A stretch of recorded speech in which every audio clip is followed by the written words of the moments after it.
Bien le bonsoir. Dans l'actualité de ce vendredi 30 août 2019, deadline pour le déguerpissement des occupants du marché Sandaga. Les autorités compétentes leur ont accordé un temps de répit à leur demande, le temps de mieux préparer le recasement. Les autorités s'engagent à les accompagner pour ceux qui auront obtempéré, mais pas question de faire machine arrière, précise-t-elle. La recrudescence des accidents mortels, le comportement des chauffeurs du transport en commun en tête de liste des éléments incriminés. Autre élément, et non des moindres, ces véhicules qui défient le temps. Le dossier de Babacar Touré, Souleymane Diallo dans ce journal. Nous remontons le temps dans cette édition à l'époque de la chasse et de la cueillette. Nous serons en pays Bassari où il fallait braver les dangers de la nature pour se nourrir. Bienvenue à tous dans un instant, le développement.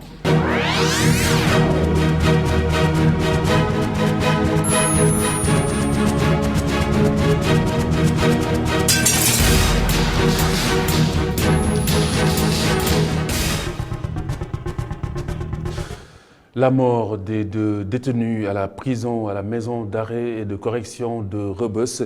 Les causes des décès sont connues. L'autopsie qui révèle une crise cardiaque à l'origine, une électrocution. Le certificat de genre de mort relève des lésions de brûlure électrique au cerveau et à l'épaule droite, congestion généralisée et intense, des visières secondaires et une défaillance au niveau du cœur. Babacar Mané et Cheikh Ndiaye étaient âgés de 19 et 18 ans.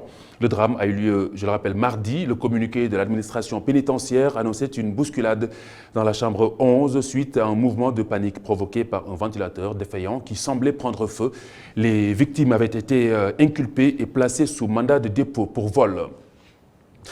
Le déguerpissement des occupants du marché Sandaga va attendre. Initialement prévu pour ce vendredi 30 août, les commerçants ont pu convaincre justement les autorités de leur laisser le temps de mieux préparer leur départ. Ils ont donc une semaine pour déguerpir, le temps également de parachever les travaux entamés sur la zone de recasement, notamment le champ des courses, un temps de répit. Mais pas question de faire machine arrière, soulignent les autorités compétentes qui s'engagent tout de même à accompagner ceux qui auront obtempéré le moment venu. À l'instant, le collectif est autour d'une table avec celle-ci. Mais un peu plus tôt dans la journée, Augustin Mandang et Youssouf Konté se sont rendus à Sandaga pour justement tâter le pouls du marché. Regardez. Ils nous ont demandé une date, 15 jours. On leur a dit 15 jours, c'est pour discuter. Mais une semaine après, à la date du 30, on commencera nos travaux. Le 30 août, 30 août, c'est ce qui est retenu. Le marché sera fermé. Le ministre en charge de l'urbanisme était formel lors de son passage au jury du dimanche d'e-radio. Mais à notre passage à Sandaga, les commerçants n'ont toujours pas fait le carton. Ils sont même impassibles. Non, suba gi moom ñu ay talibé Sëñ Fallu la ñun moom ragalul loolu mais nag loolu it mënut possible. C'est sûr qu'on ne va pas quitter ce vendredi parce qu'en réalité il n'y a même pas encore de site de recasement. C'est sur quoi le gouvernement devrait travailler d'abord. Ñu daal la ñu ñaan état mu liggéey dëkk bi defar ay centre commercial yu rafet comme yi nekk Europe. Vous nous avez vu, nous sommes sereins parce que nous savons qu'ici nous sommes tous des Sénégalais, nous sommes tous aussi des parents et tout.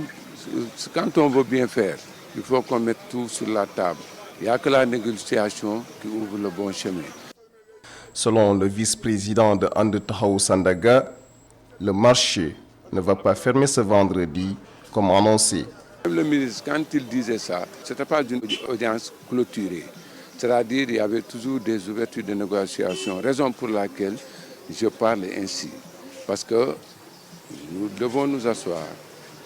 Il y a des préalables, parce que quand tu veux faire quitter quelqu'un, au moins il y a des sites de recasement et autres. Il y a toujours des préalables. On est en instance de négociation, donc cette date ne peut pas être une date fixe, d'après ce que je pense. Mais il y aura toujours une solution. Pour rappel, le bâtiment voué à la démolition a été construit en 1933. Plusieurs fois, il a pris feu, ce qui cause une psychose. Et les autorités ont pris la décision de le reconstruire. Que se passera-t-il ce vendredi? On attend de voir. Eh bien, il ne se passera rien, Youssouf Konté.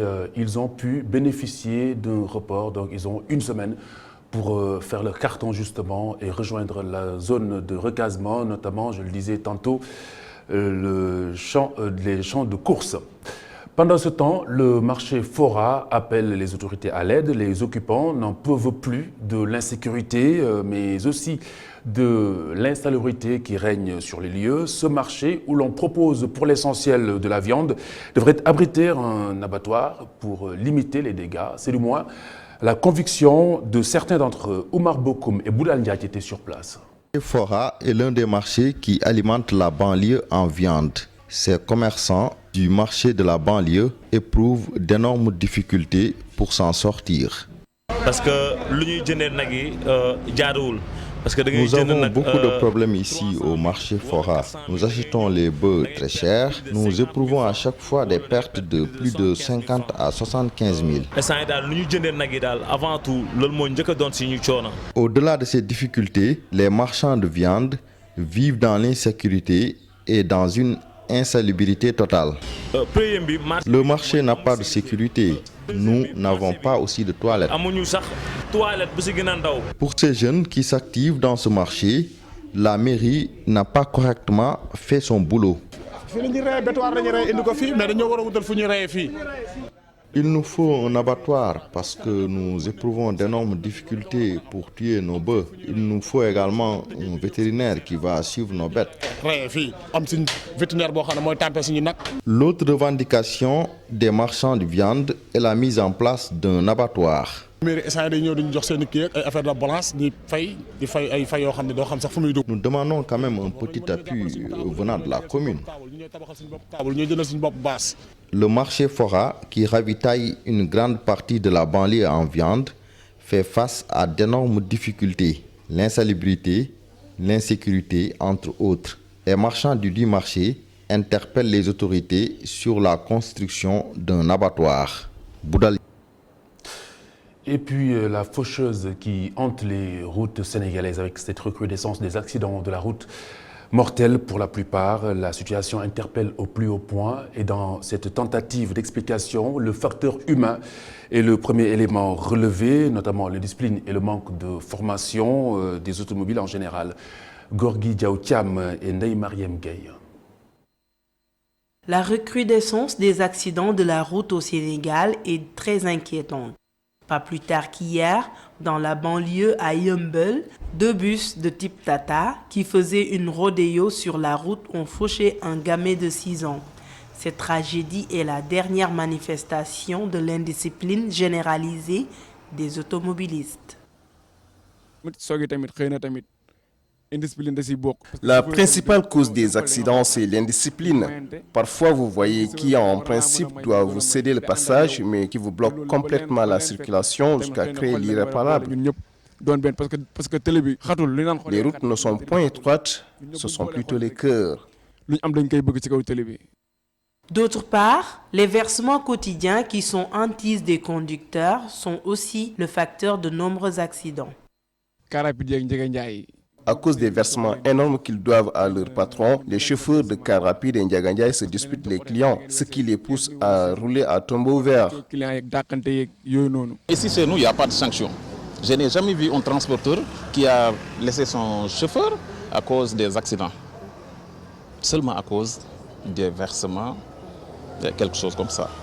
Mais tu as fait un accident, 2, 3 accidents, donne-moi ma voiture. Non, je ne l'ai jamais vu en tant que chauffeur. Pour arrêter l'hémorragie, ce chauffeur préconise un meilleur encadrement de la part des autorités. Donc on interpelle l'État pour qu'il vienne en aide ou bien en organisation pour juste recadrer la population, surtout dans le transport. Non seulement la formation, il y aura des sanctions, ça ne suffit pas. C'est tout un ensemble, il y a la population, il y a, comment ça s'appelle, il y a l'État, il y a les chauffeurs, c'est tous, on va s'asseoir autour d'une table. Après en parler pour voir quelles sont les solutions. Revoir les conditions d'attribution du permis, changer les comportements, c'est ce que le conducteur appelle de leur vœu. On doit revoir l'octroi des permis de conduire. Nombreux sont les chauffeurs qui ne méritent pas les leurs. Il y a trop d'indiscipline, il y a trop même. Mais ce n'est pas aussi dans notre milieu tout seulement. Il y a un peu partout. Il y a dans les maisons, il y a dans les bureaux, il y a un peu partout. L'indiscipline, ça règne ici au Sénégal. Moins d'accidents, c'est ce que souhaitent les Sénégalais. Mais on en est loin. La seule donnée aujourd'hui est que les routes du Sénégal sont accidentogènes. Un autre facteur qui semble disputer justement la tête de liste au facteur humain, l'âge de certains véhicules de transport en commun. Les cars rapides et les Ndiaga Ndiaye qui paraissent réfractaires au changement, les moultes tentatives des autorités de les enlever du circuit du transport en commun font long feu. Ces véhicules qui se signalent surtout par leur vétusté, le constat est unanime. Alors, qu'est-ce qui explique justement cette résistance et surtout l'impuissance d'en face? Souleymane Diallo et Babacar Touré nous en disent plus. Les cars rapides et les Ndiaga Ndiaye ont vraiment la peau dure. Ils ont défié le temps et résisté à toutes les tentatives de changement. Mais doivent-ils continuer de circuler? La plupart des véhicules sont complètement morts sur le plan de la qualité de la tôlerie. Les soudures ont été reprises d'une manière qui ne respecte pas les normes. Ce qui fait que quand vous donnez un grand coup sur le véhicule, automatiquement il se disloque. Parce que les véhicules ne répondent plus aux normes. Ces véhicules de marque Mercedes ou Peugeot se signalent surtout par leur vétusté. Mais ils semblent bien gagner le cœur des Sénégalais. De mon point de vue, quand on les changera, les clients vont beaucoup souffrir. Depuis le régime d'Abdoulaye Wade, il était prévu un renouvellement du parc automobile national qui devait in fine effacer ces cars rapides et Ndiaga Ndiaye du paysage urbain. Mais le renouvellement tarde à se matérialiser. Pourquoi alors ces véhicules ne peuvent pas disparaître? Les véhicules changés retournent toujours dans la circulation. Comment on peut réussir le changement à ce rythme? Tout cela existe dans le réseau. Pour les extirper du transport en commun, une stratégie efficace s'impose. Bon, je pense qu'il y a deux niveaux. Le premier, c'est d'abord, il faut un autre véhicule de remplacement. Pour cela, il faut qu'il y ait une campagne et un choix d'un type de véhicule et le financement. Donc si le véhicule existe et que le financement existe, normalement, c'est une question donc de volonté politique. Hein. Si les autorités sont fermes là-dessus, on ne devrait pas se mettre encore à discuter. Plus qu'une simple déclaration, certains Sénégalais rencontrés estiment que le changement exige plus de rigueur et de volonté politique de la part des autorités. Ces vieilles guimbardes, pour les faire disparaître, il faudra encore batailler dur. 7 mars 2016, 29 août 2019, cela fait maintenant 900 jours que Khalifa Sall est en prison. Les soutiens de l'ex-maire de Dakar comptent reprendre la lutte justement contre ce qu'ils qualifient de détention arbitraire. Voici Barthélémy Diaz au micro de Cheikh Hassana Fall Barroso. C'était au terme de leur rencontre avec les journalistes. Et 900 jours que Khalifa Sall a passé en prison, c'est 900 jours que ce régime a utilisé pour piller notre pétrole, notre gaz, notre fer, notre zircon et nos ressources naturelles. Et 900 jours d'injustice, 900 jours de complot, 900 jours de cabale et 900 jours de honte pour la justice sénégalaise, qui est une insulte aujourd'hui à l'intelligence des Sénégalais. Khalifa Sall est conscient qu'il est en prison de par les ambitions qu'il nourrit pour ce pays.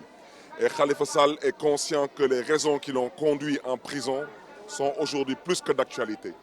Khalifa Sall n'a jamais renoncé, il ne renonce pas et ne renoncera jamais à ses ambitions de diriger et de servir le Sénégal. Philippe Beaune dans la ligne de mire de la justice française, information Le Témoin. L'ex-directeur général d'Air Sénégal pourrait être poursuivi pour avoir pris part à une tentative de renversement de la direction de la deuxième compagnie aérienne française. Moustapha Gabar Diop. 4 mois après avoir quitté son poste de directeur général d'Air Sénégal, Philippe Beaune pourrait être visé dans une action en justice en France. Il aurait tenté d'usurper la présidence de la deuxième compagnie aérienne française, Aigle Azur. Lundi, Gérard Oua, actionnaire minoritaire d'Aigle Azur, s'est autoproclamé PDG de la compagnie en destituant Franz Yvelin, nommant dans la foulée Philippe Beaune comme directeur général. Moins de 48 heures après ce coup de force, la compagnie a annoncé mercredi le retour de son président, appuyé par l'homme d'affaires David Nieleman et vraisemblablement par le groupe HNA, actionnaire majoritaire de la compagnie. Les forces de l'ordre ont par la suite demandé sans heurts le départ de Gérard Ouah et Philippe Beaune. La compagnie Aigle Azur, pour sa part, a porté plainte contre les deux hommes.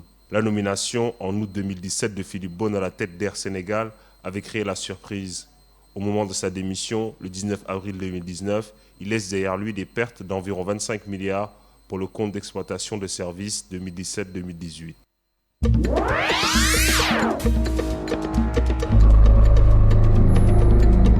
Le tour d'horizon de l'actualité internationale avec d'abord le sommet du TICAD qui se poursuit au Japon, les 28 morts dans un accident criminel au Mexique et puis une crue meurtrière au Maroc.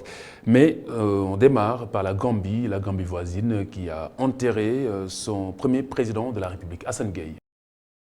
La Gambie a rendu un dernier hommage à Daouda Kairaba Jawara, le père de l'indépendance. Des funérailles nationales ont été organisées à l'Assemblée nationale. Un deuil d'une semaine a été décidé par le chef de l'État Adama Barrow. Daouda Kairaba Jawara est mort ce mardi 27 août à l'âge de 95 ans.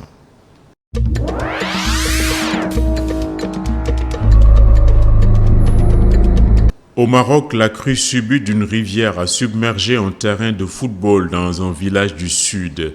7 personnes sont mortes, un jeune de 17 ans et 6 hommes âgés qui assistaient à un tournoi de football. Le déluge a été provoqué par de fortes averses. Les impressionnantes images ont été filmées à l'aide d'un téléphone portable. La météo avait pourtant alerté des risques d'averses orageuses.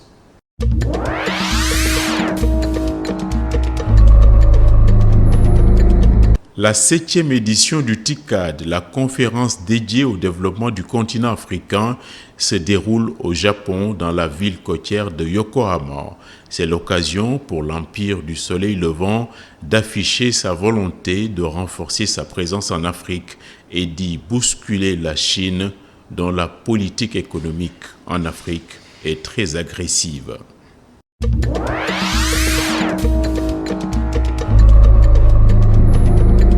Au Mexique, 25 morts dans l'attaque et l'incendie criminel d'un bistrot de nuit dans l'État du Veracruz, l'une des régions les plus affectées par la violence liée au trafic de drogue.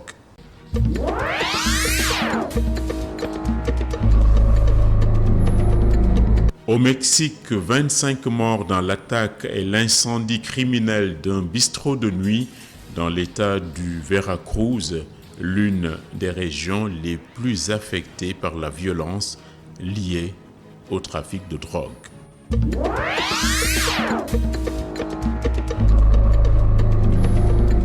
En sport, le Malien Amane Niang, élu président de la FIBA pour la mandature 2019-2023, c'était au terme du congrès de la Fédération internationale de basket en Chine, ancien président de la Fédération malienne de basketball et puis ancien ministre des Sports du Mali, ancien président FIBA Afrique et ancien premier vice-président de FIBA. Il a été porté à la tête de l'institution par acclamation par les délégués des 156 associations nationales présentes à l'occasion. Le tirage au sort de la phase de poule de la Ligue des Champions a eu lieu cet après-midi à Monaco. Les groupes de l'édition 2019-2020 ont été dévoilés. Le Paris Saint-Germain placé dans le groupe A a notamment hérité du Real Madrid.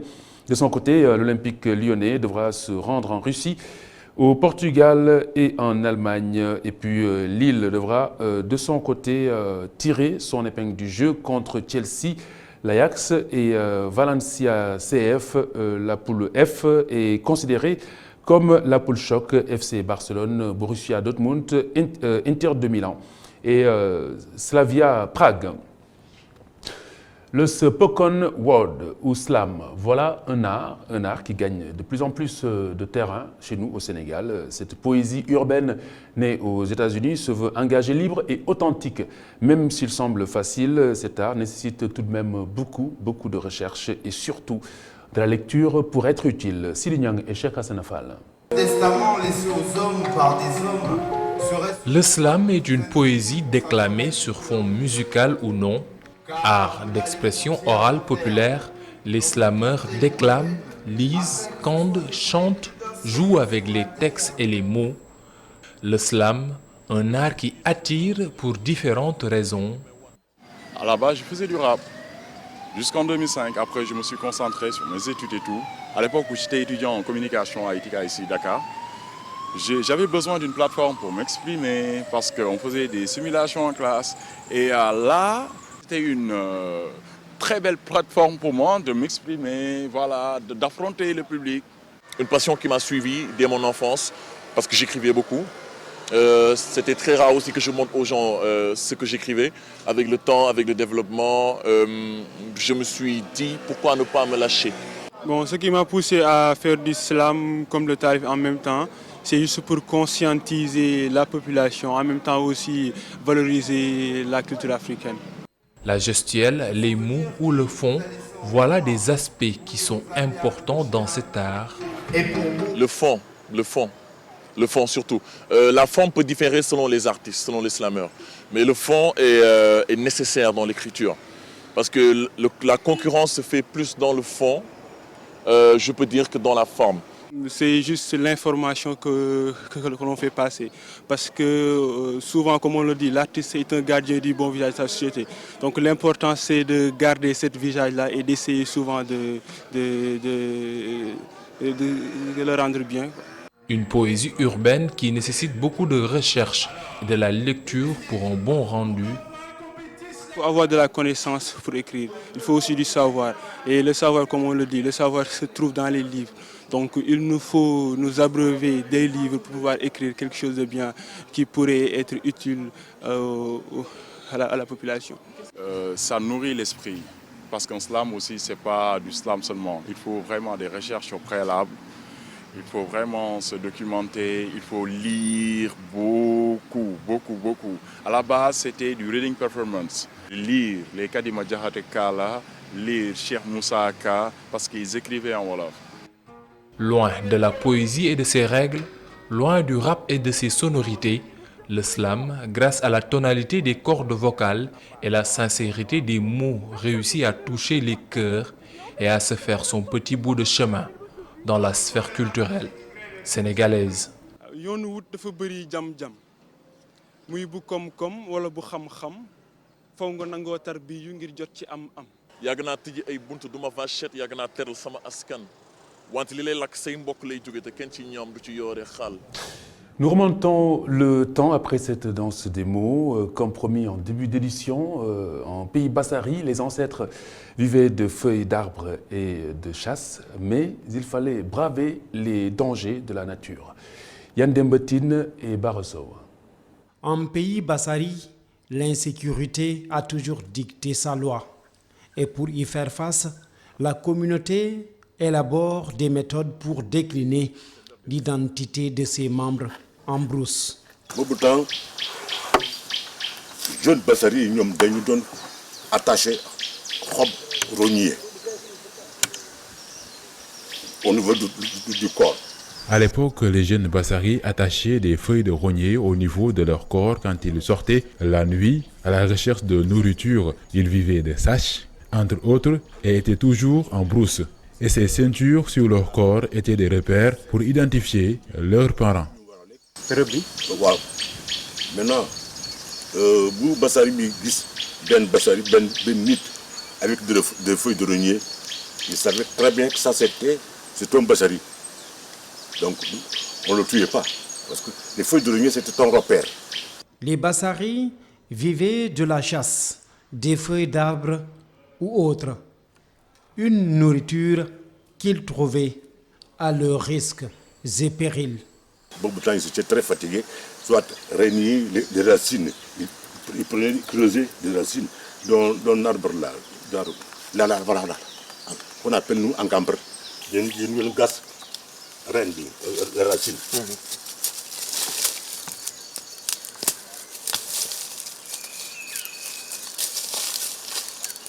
Bien. Amuñu paka, amuñu jas, amuñu dara.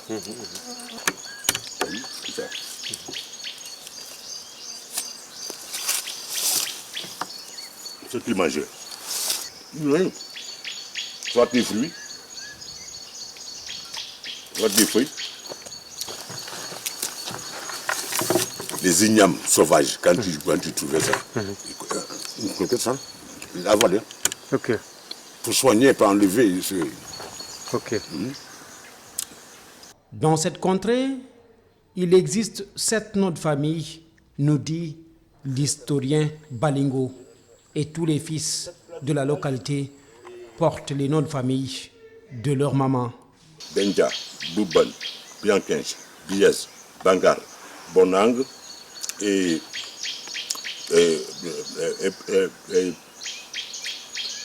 Bidjar. Jérôme Niar, fini. Au niveau chefferie, les montagnes jusqu'au jour du bétail. C'est que c'est un Benja qui avait fondé la chefferie de ce village au niveau des Benja. C'est un Bouban, c'est au niveau des Bouban. Le Sénégal compte 14 régions et parmi celles-ci, Kédougou.